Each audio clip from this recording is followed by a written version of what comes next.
ये जश्न महज एक फैसले का नहीं है, ये आंसू महज खुशी के नहीं हैं।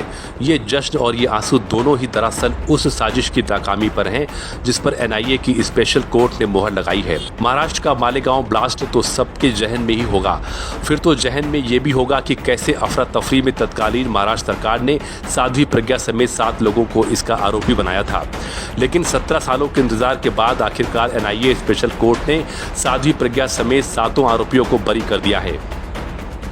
इस बात पे इतनी खुश हूँ कि मेरे पास लफ्ज़ नहीं, क्योंकि मैं जब प्रज्ञा नासिक की जेल में थी तो मुझे एक पुलिस अधिकारी, महाराष्ट्र पुलिस अधिकारी के जरिए पता लगा कि प्रज्ञा का बहुत टॉर्चर हुआ है।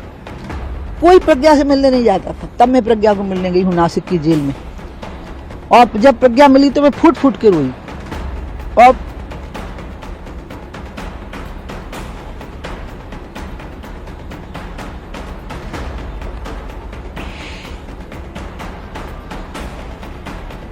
मैं उसके लिए कुछ लिए भी नहीं गई, वो मेरे लिए माला रखे हुए थी। भगवान राम के समय में त्रेता युग था और ये कलयुग है, तो कलिकाल में समय तो अवश्य ज़्यादा लगा, परंतु सच उस समय भी जीता था और सच इस समय भी जीता है। आज भी सत्य की ही जीत हुई है और साध्वी जी सत्य के साथ थी, इसलिए साध्वी जी की विजय हुई। साध्वी प्रज्ञा के साथ पुलिस हिरासत में हुई जातियों को बताते हुए उमा भारती भी अपने आंसुओं को रोक नहीं पाई। मालेगांव मामले में 7 आरोपी ट्रायल का सामना कर रहे थे। साध्वी प्रज्ञा ठाकुर बरी, कर्नल रिटायर्ड प्रसाद पुरोहित बरी, रमेश उपाध्याय बरी, अजय राहिरकर बरी, सुधाकर चतुर्वेदी बरी, समीर कुलकर्णी बरी, सुधाकर धर द्विवेदी बरी। इधर साध्वी प्रज्ञा समेत मालेगांव ब्लास्ट के सभी 7 आरोपियों को कोर्ट ने बरी करने का आदेश दिया, तो बीजेपी ने तत्कालीन गृहमंत्री पी चिदम्बरम के तथाकथित भगवा आतंकवाद से जुड़े बयान का हवाला देते हुए कांग्रेस के खिलाफ मोर्चा खोल दिया। हिंदू आतंकवाद को देश के ऊपर जबरन थोपने का जो कांग्रेस पार्टी का षड्यंत्र था वो आज धराशायी हो गया, और ये बात हम बहुत जिम्मेवारी के साथ कहना चाहते हैं।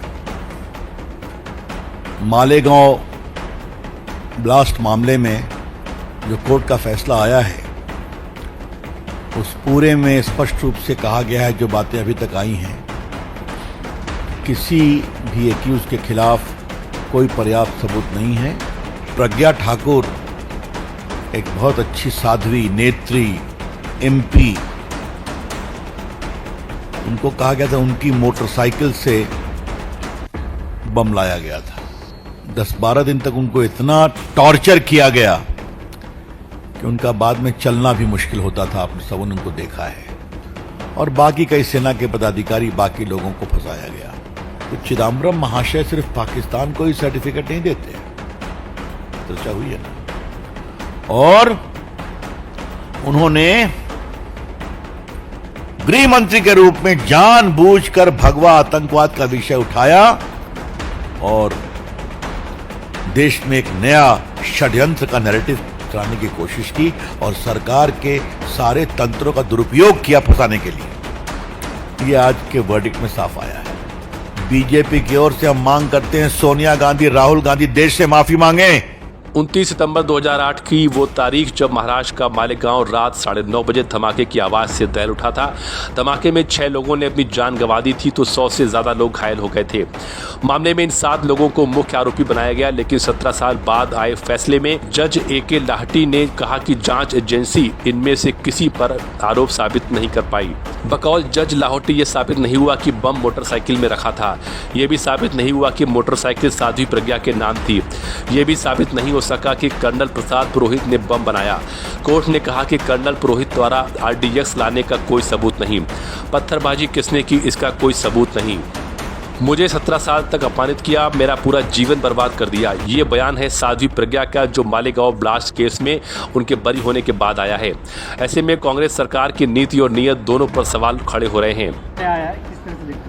देखिए, जिस प्रकार से कांग्रेस प्रणीत UPA सरकार ने भगवा आतंकवाद, हिंदू आतंकवाद, ये नैरेटिव सेट करने के लिए षड्यंत्र रचा और ये पूरा मालेगांव का केस तैयार किया, आज उसका पर्दाफाश हो गया है।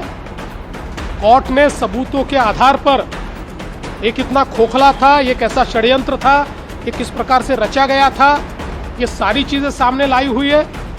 यूपी के सीएम योगी आदित्यनाथ ने भी अपने एक्स अकाउंट पर पोस्ट शेयर करते हुए मालेगांव विस्फोट मामले में कोर्ट के फैसले का सत्यमेव जयते के उद्घोष से स्वागत किया। सीएम योगी ने कांग्रेस पार्टी को जमकर निशाने पर लिया तो सपा अध्यक्ष अखिलेश यादव ने रिपोर्ट न पढ़ने का हवाला दिया तो यूपी बीजेपी के कई शीर्ष नेताओं ने इस फैसले का स्वागत किया। जो दोषी हों उनको सजा मिलनी चाहिए। आम जनभावना यही है देश की कि जो आरोपी हैं, जो इन्होंने इतनी बड़ी घटना की है, उनको सजा मिलनी चाहिए। रिपोर्ट मेरी जानकारी में नहीं है, मैं डिटेल में रिपोर्ट नहीं पढ़ी है मैंने। यूपीए गवर्नमेंट का ये जो नैरेटिव था हिंदू आतंकवाद, उसको सत्य साबित करने के लिए जो भगवाधारी साध्वी प्रज्ञा जी थी और तमाम और लोग थे जो सनातनी प्रवृत्ति के थे, उनको उन्होंने झूठे आरोपों में डाल दिया। आज सिद्ध हो गया कि हिंदू आतंकवाद नाम की चीज नहीं होती। इतिहास में दुनिया में पहला धर्म एक ऐसा है जिसने कभी किसी दूसरे धर्म का अनादर नहीं किया। साध्वी प्रज्ञा मेरे बगल वाली सीट में वहीं बैठती थी पिछले सदन में। पैरालाइज इनका शरीर तो पूरा वेजिटेबल में। और बाकी अक्यूजों के परिवार के साथ 17 साल में क्या होगा, उनके बच्चों की जिंदगी पे क्या होगा, वो माता पिता उन पर क्या बीती होगी जिनके बच्चे सारे, जिनको आरोप मढ़ा गया, आज उनका जवाब दे उस 17 साल कौन लौटाएगा उनकी लाइफ से। तो कांग्रेस की जितने आला कमान जो नेता रहे जिन्होंने भगवा आतंकी शब्द दिया गया, उनको जवाब देना है। इस केस का फैसला बीते 8 मई को ही आने वाला था, लेकिन कोर्ट ने इसे 31 जुलाई तक के लिए सुरक्षित रख लिया था। दरअसल मालेगांव ब्लास्ट केस की शुरुआती जांच महाराष्ट्र एटीएस ने की थी, लेकिन साल 2011 में इसकी जांच एनआईए को सौंपी गई। मालेगांव ब्लास्ट में बरी सभी 7 आरोपियों पर क्या आरोप थे वो भी जान लीजिए। साध्वी प्रज्ञा सिंह ठाकुर धमाके के लिए एक व्यक्ति देने की, colonel retired Prasad Purohit RDX की व्यवस्था की, हथियार खरीदने में मदद की, major retired Ramesh Upadhyay planning की बैठकों में शामिल रहे, अजय राहिरकर हथियार खरीदने के लिए दूसरों को पैसे दिए, सुधाकर धर द्विवेदी बम लगाने वालों से संपर्क करवाया, समीर कुलकर्णी प्रचार और लोगों को जोड़ने का काम करते थे, सुधाकर चतुर्वेदी इनके घर में बम बनाए गए थे। हालांकि उनके ऊपर लगे ये आरोप अदालत में साबित नहीं हो पाए। जज ए.के. लाहौटी ने फैसला सुनाते हुए कहा कि मामले में कुछ आरोप अदालत ने खारिज कर दिए हैं। कोर्ट ने अपने फैसले में कहा कि जो सबूत अदालत के सामने आए वो दोष सिद्ध करने के लिए काफ़ी नहीं थे। कोर्ट ने यह भी कहा कि एटीएस और एनआईए की चार्जशीट में काफ़ी अंतर है।